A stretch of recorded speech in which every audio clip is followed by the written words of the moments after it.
ओम नमो भगवते वासुदेवाय। स्वागत है आप सभी का हमारे चैनल पर। आज के इस वीडियो में आप सुनेंगे श्री सत्यनारायण व्रत की कथा।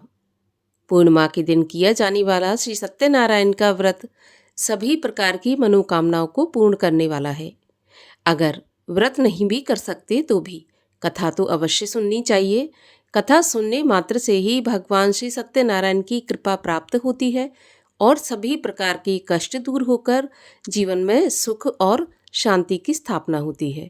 तो आइए शुरू करते हैं श्री सत्यनारायण व्रत की कथा।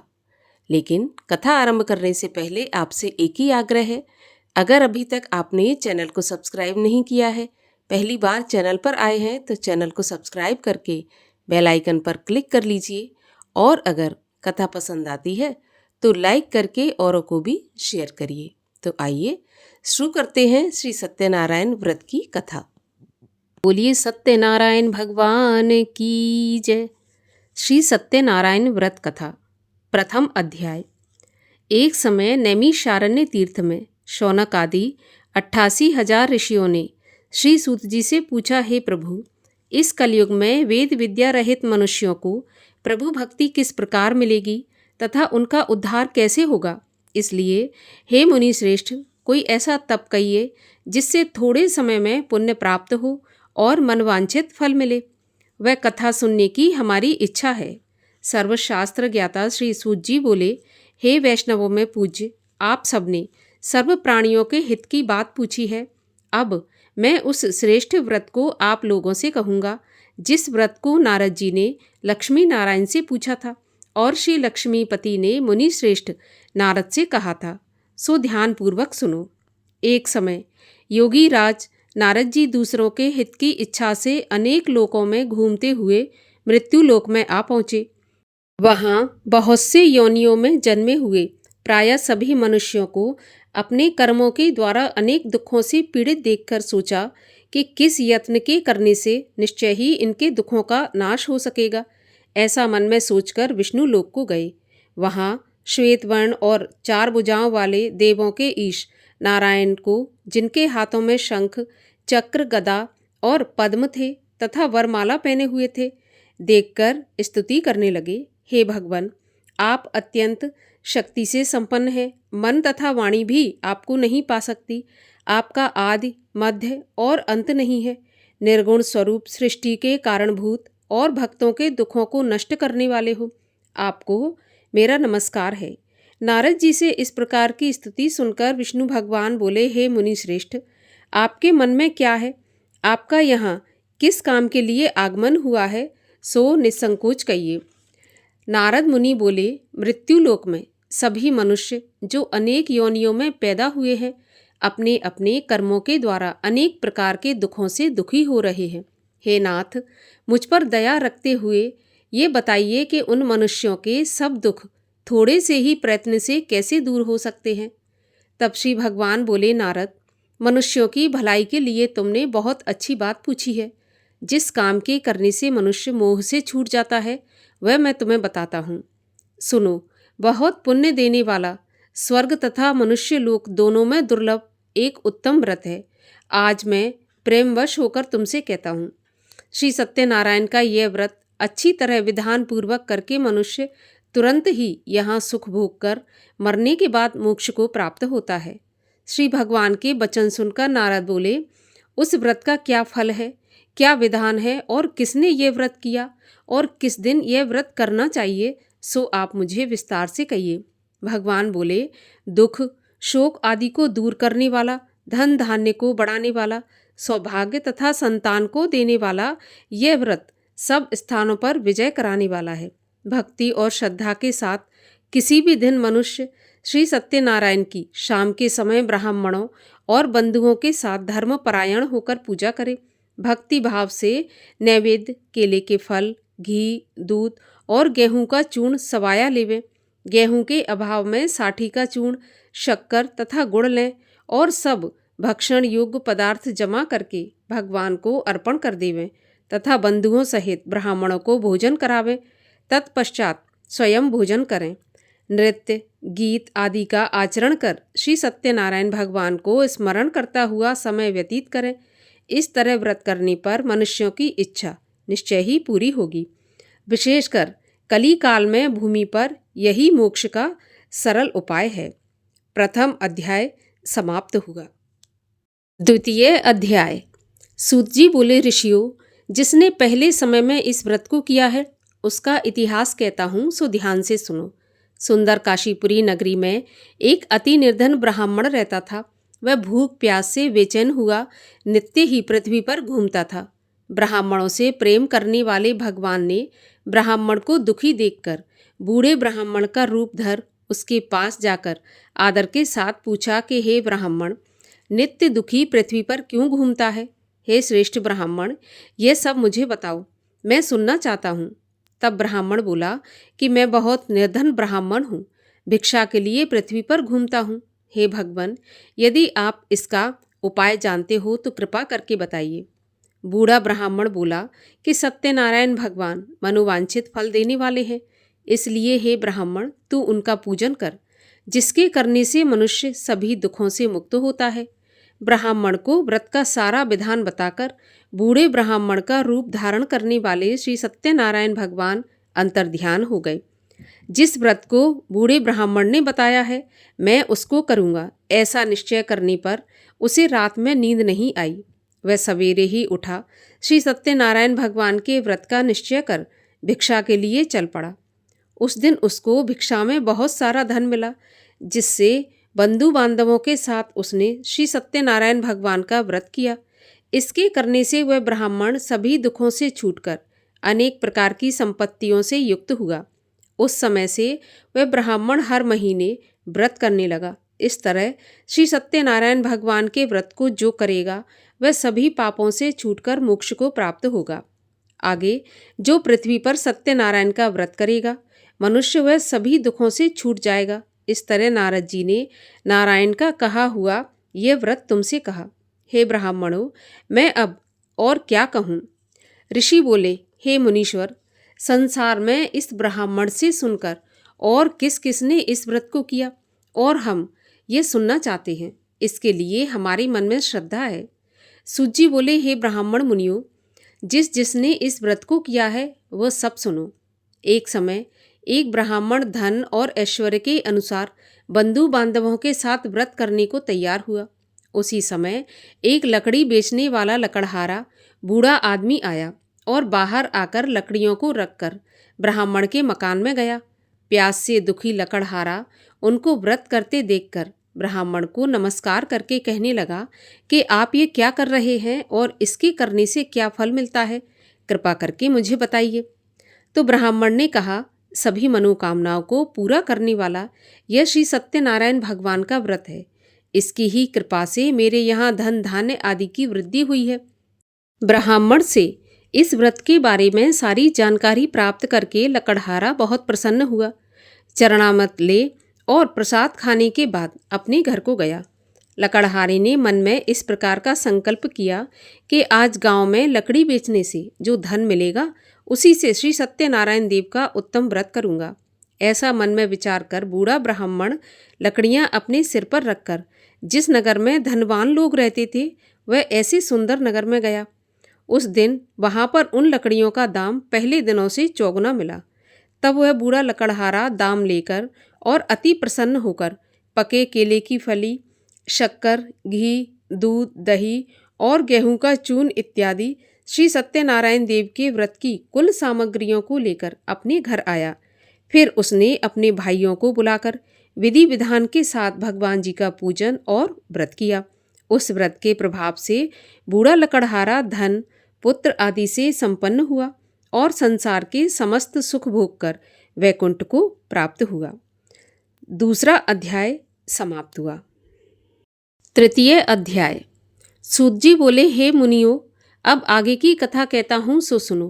पहले समय में उल्कामुख नाम का एक बुद्धिमान राजा था। वह सत्यवक्ता और जितेंद्रिय था। प्रतिदिन देव स्थानों में जाता और गरीबों को धन देकर उनके कष्ट दूर करता था। उसकी पत्नी कमल के समान मुख वाली और सती साध्वी थी। भद्रशिला नदी के तट पर उन दोनों ने श्री सत्यनारायण देव का व्रत किया। उस समय में वहाँ एक साधु वैश्य आया। उसके पास व्यापार के लिए बहुत सा धन था। वह नाव को किनारे पर ठहराकर राजा के पास गया और राजा को व्रत करते हुए देखकर विनम्रता से पूछने लगा कि हे राजन, भक्ति युक्त चित्त से आप यह क्या कर रहे हैं? मेरी सुनने की इच्छा है, सो यह आप मुझे बताइए। राजा बोला, हे साधु, अपने बांधवों के साथ पुत्र आदि की प्राप्ति के लिए यह महाशक्तिवान श्री सत्यनारायण भगवान का व्रत और पूजन किया जा रहा है।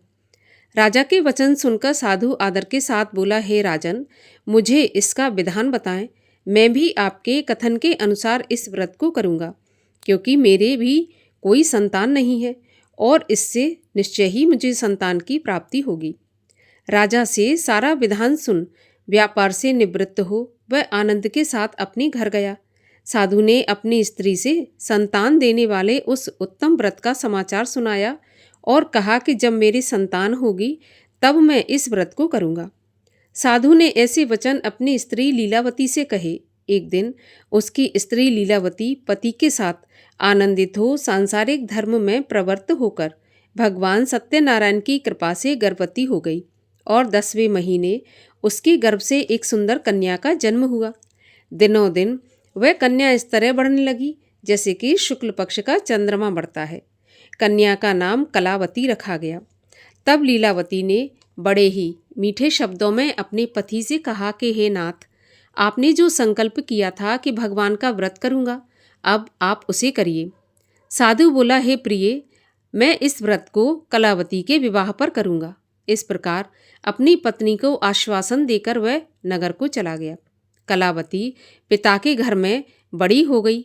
साधु ने जब नगर में सखियों के साथ अपनी पुत्री को खेलते देखा तो तुरंत ही दूत बुलाकर कहा कि मेरी पुत्री के लिए कोई सुयोग्य वर देखकर लाओ। साधु की आज्ञा पाकर दूत कंचन नगर पहुंचा और वहां पर बड़ी खोज और देखभाल करके लड़की के लिए सुयोग्य वणिक पुत्र को ले आया। उस सुयोग्य लड़के को देखकर साधु ने अपने बंधु बांधवों सहित प्रसन्न चित्त अपनी पुत्री का विवाह उसके साथ कर दिया।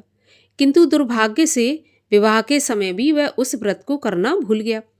इससे श्री सत्यनारायण भगवान क्रोधित हो गए और श्राप दिया कि तुम्हें दारुण दुख प्राप्त होगा।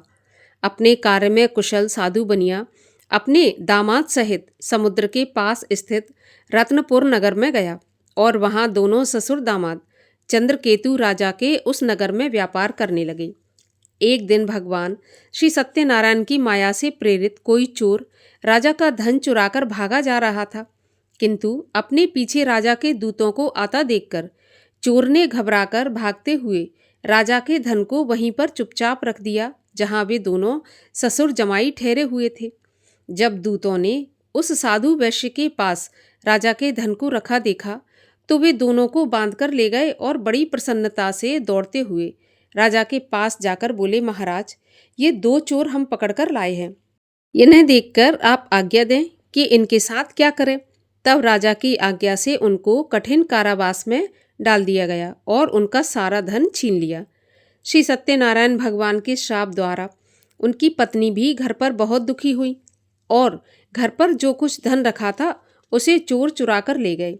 शारीरिक और मानसिक पीड़ा तथा भूख प्यास से अति दुखी हो अन्न की चिंता में कलावती एक ब्राह्मण के घर गई।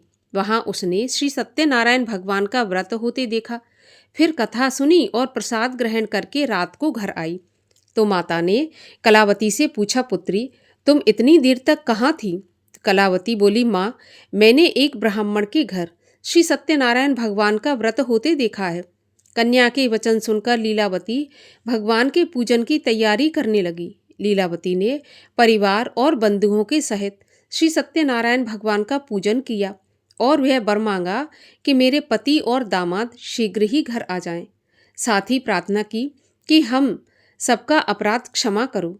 श्री सत्यनारायण भगवान इस व्रत से संतुष्ट हो गए और राजा चंद्रकेतु को स्वप्न में दिखाई दिए और कहा, राजन, दोनों वैश्य को प्रातः ही छोड़ देना और उनका सारा धन जो तुमने ग्रहण किया है उन्हें वापस दे देना, नहीं तो तेरा राज्य, धन, पुत्र आदि सब नष्ट कर दूंगा। राजा से ऐसा वचन कहकर भगवान अंतर ध्यान हो गए। प्रातःकाल राजा चंद्रकेतु ने सभा में अपना स्वप्न सुनाया। फिर दोनों बड़े पुत्रों को कैद से मुक्त करके सभा में बुलाया। दोनों ने आते ही राजा को नमस्कार किया। राजा मीठे वचनों से बोला, हे महानुभावों, भावी वर्ष ऐसा कठिन दुख प्राप्त हुआ है, अब तुम्हें कोई भय नहीं। ऐसा कहकर राजा ने उनको नए नए वस्त्र आभूषण पहनाए और उनका जितना धन लिया था उससे दुगना धन देकर आदर के सहित उनको विदा किया। दोनों वैश्य अपने घर को चल दिए। तृतीय अध्याय समाप्त हुआ। चतुर्थ अध्याय। सूत जी बोले, वैश्य ने मंगलाचार करके यात्रा आरंभ की और अपने नगर को चला। उनके थोड़े दूर निकलने पर दंडी वेशधारी श्री सत्यनारायण देव ने उनसे पूछा, हे साधु, तेरी नाव में क्या है? अभिमानी वणिक हंसता हुआ बोला, दंडी, आप क्यों पूछ रहे हो? क्या धन लेने की इच्छा है? मेरी नाव में तो बेल और पत्ते भरे हैं। वैश्य का कठोर वचन सुनकर भगवान ने कहा, तुम्हारा वचन सत्य हो। दंडी ऐसा कहकर वहां से चले गए और कुछ दूर जाकर समुद्र के किनारे बैठ गए। दंडी के जाने पर वैश्य ने नित्य क्रिया करने के बाद नाव को ऊंची उठी देखकर अचंबा किया और नाव में बेल आदि देखकर मूर्छित होकर जमीन पर गिर पड़ा। फिर मूर्छा खुलने पर अत्यंत शोक करने लगा। तब उसका दामाद बोला कि आप शोक न करें, ये दंडी का श्राप है, अतः उनकी शरण में चलना चाहिए, तभी हमारी मनोकामना पूरी होगी। दामाद के वचन सुनकर वह दंडी के पास पहुंचा और अत्यंत भक्ति भाव से नमस्कार करके बोला, मैंने जो आपसे असत्य वचन कहे थे उसको आप क्षमा करें। ऐसा कहकर महान शोकातुर हो रोने लगा। तब दंडी भगवान बोले, हे वणिक पुत्र, मेरी आज्ञा से बार बार तुम्हें दुख प्राप्त हुआ है, तू मेरी पूजा से विमुख हुआ है। साधु बोला, हे भगवान, आपकी माया से मोहित ब्रह्मा आदि भी आपके रूप को नहीं जान पाते। अब मैं अज्ञानी कैसे जान सकता हूँ? आप प्रसन्न होइए, मैं अपनी सामर्थ्य के अनुसार आपकी पूजा अवश्य करूँगा। मेरी रक्षा करो और पहले के समान नौका में धन भर दो। उसके भक्ति युक्त वचन सुनकर भगवान प्रसन्न हो उनकी इच्छा के अनुसार वरदान देकर अंतर्ध्यान हो गए। तब उन्होंने नाव पर आकर देखा कि नाव धन से भरी हुई है। फिर वह भगवान सत्यनारायण का पूजन करके साथियों सहित अपने नगर को चला। जब अपने नगर के निकट पहुंचा तब दूत को घर भेजा। दूत ने घर पहुंचकर उसकी स्त्री को नमस्कार करके कहा कि साधु अपने दामाद सहित इस नगर के पास आ गए हैं। ऐसा वचन सुनकर साधु की स्त्री ने बड़े हर्ष के साथ सत्यदेव का पूजन करके पुत्री से कहा, मैं अपने पति के दर्शन को जाती हूँ, तू पूजा समाप्त करके शीघ्र आना। माता के ऐसे वचन सुनकर कलावती प्रसाद छोड़कर पति के पास गई। प्रसाद की अवज्ञा के कारण सत्यदेव ने रुष्ट हो उसके पति को नाव सहित पानी में डुबो दिया। कलावती अपने पति को ना देखकर रोती हुई जमीन पर गिर गई। इस तरह नौका को डूबा हुआ और कन्या को रोता देखकर साधु दुखी होकर बोला, प्रभु, मुझसे या मेरे परिवार से जो भूल हुई है उसे क्षमा करो। उसके दीन वचन सुनकर सत्यदेव प्रसन्न हो गए और आकाशवाणी हुई, हे साधु, तेरी कन्या मेरे प्रसाद को छोड़कर आई है, इसलिए इसका पति अदृश्य हुआ है। यदि वह घर जाकर प्रसाद खाकर लौटे तो इसे अपने पति के दर्शन अवश्य मिलेंगे। ऐसी आकाशवाणी सुनकर कलावती ने घर पहुंचकर प्रसाद खाया। फिर उसने आकर पति के दर्शन किए। फिर साधु ने बंधु बांधवों सहित सत्यदेव का विधि पूर्वक पूजन किया। उस दिन से वह प्रत्येक पूर्णिमा को सत्यनारायण का पूजन करने लगा। फिर इस लोक का सुख भोग कर अंत में स्वर्ग लोक को गया। चतुर्थ अध्याय समाप्त हुआ। पांचवा अध्याय। सूत जी बोले, हे ऋषियों, मैं और भी कथा कहता हूँ, सो सुनो। प्रजा पालन में लीन तुंगध्वज नाम के एक राजा था। उसने भी भगवान का प्रसाद त्याग कर बहुत दुख पाया। एक समय वन में जाकर वन्य पशुओं को मारकर बड़के पेड़ के नीचे आया। वहां उसने ग्वालों को भक्ति भाव से बांधवों सहित श्री सत्यनारायण की पूजा करते देखा। राजा देखकर भी अभिमानवश वहां पर नहीं गया और न नमस्कार ही किया। जब ग्वालों ने भगवान का प्रसाद उसके सामने रखा तो वह प्रसाद को त्याग कर अपनी सुंदर नगरी को चला गया। वहां उसने अपना सब कुछ नष्ट पाया तो वह जान गया कि यह सब भगवान ने किया है। तब वह विश्वास कर ग्वालों के समीप गया और विधि पूर्वक पूजन करके प्रसाद खाया तो सत्यदेव की कृपा से पहले जैसा था सब कुछ वैसा ही हो गया। फिर दीर्घ काल तक सुख भोग कर मरने पर स्वर्ग लोक को गया। जो मनुष्य इस परम दुर्लभ व्रत को करेगा, भगवान की कृपा से उसे धन धान्य की प्राप्ति होगी। निर्धन भी धनी हो और बंदी बंधन से मुक्त होकर निर्भय हो जाता है। संतानहीनों को संतान प्राप्त होती है और सब मनोरथ पूर्ण होकर अंत में वैकुंठ धाम को जाता है। जिन्होंने पहले इस व्रत को किया है, अब उनके दूसरे जन्म की कथा कहता हूँ। वृद्ध शतानंद ब्राह्मण ने सुदामा का जन्म लेकर मोक्ष को पाया। उल्कामुख नाम का राजा दशरथ होकर वैकुंठ को प्राप्त हुआ। साधु नाम के वैश्य ने मूरध्वज बनकर अपने पुत्र को आरे से चीरकर मोक्ष को प्राप्त किया। महाराज तुंगध्वज ने स्वयंभू होकर भगवान में भक्ति युक्त हो कर्म करके मोक्ष की प्राप्ति की। पंचम अध्याय समाप्त हुआ। बोलिए सत्यनारायण भगवान की जय। और आइए अब करते हैं सत्यनारायण भगवान की आरती। ओम जय लक्ष्मी रमणा, स्वामी जय लक्ष्मी रमणा, सत्यनारायण स्वामी जनपातक हरणा। ओम जय लक्ष्मी रमणा, रत्न जड़ित सिंहासन अद्भुत छवि राजे, नारद करत निरंजन घंटा ध्वनि बाजे।